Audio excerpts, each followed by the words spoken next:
اللہ کا کلام کو ایک طرف رکھیں تو ہم پائیں گے یہ کہ اللہ کا کلام اگر ایک آیت یہ اتری تو پورے کائنات میں جتنی چیزیں ہیں ان سب کے لیے وہ صحیح ثابت ہو رہی ہے، ان سب پر یہ لاگو ہو رہا ہے، ان سب کے لیے وہ اللہ کا کلام مطلب کہ اللہ نے فرمایا ہے، اور وہ ہر وقت کے لیے فٹ ہے، ہر وقت کے لیے وہ فٹ ہے۔ یہی تو بات ہے، یہی تو بات ہے، اور یہی چیز ہے کہ ہم اللہ نے چیلنج کیا کہ تم اگر اپنے آپ کو بہت سرخرو سمجھتے ہو تو کم سے کم کوئی 10 آیت بھی اپنے سے بنا لاؤ تو ہم جانیں۔ اور سچ تو یہ ہے کہ آج تک کسی نے 3 آیت تک بھی اپنے سے نہیں بنا پایا۔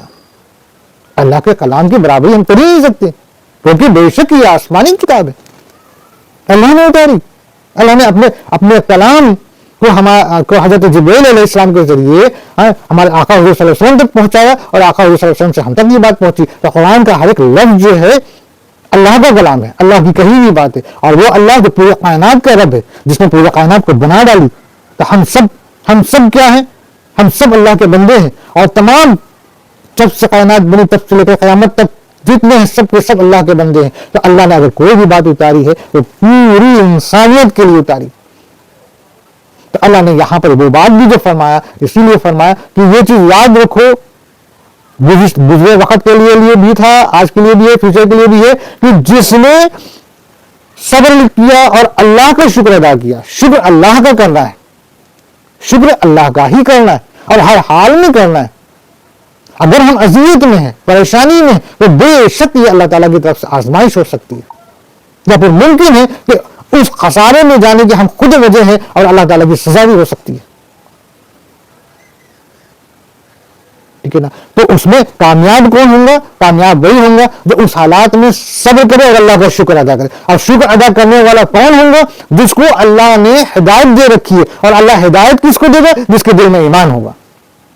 تو معلوم یہ ہوا کہ برے حالات میں، پریشانی کے دور میں، تکلیف کے حالات میں وہی بندہ اللہ کا شکر ادا کرے گا جو بندہ بے شک ایمان سے بھرپور ہے۔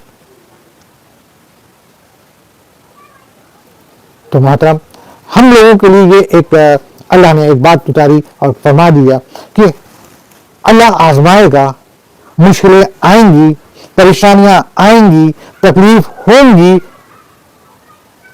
صبر کرنا ہے اور اللہ کا شکر ادا کرنا ہے۔ اور اگر ہم صبر اور شکر سے چوک رہے ہیں، معاذ اللہ، ہمیں پھر سوچنا پڑے گا کہ کیا اللہ نے ہم سے ہدایت چھین لی؟ کیا ہم اللہ کی سزا میں گرفتار ہیں؟ کیا ہم سے کوئی ایسا بد عمل ہو گیا جو اللہ نے ہمارے ساتھ ایسا کیا؟ اور اگر ایسا لگے تو اس میں استغفار پڑھنا ہے، اس میں توبہ کرنا ہے۔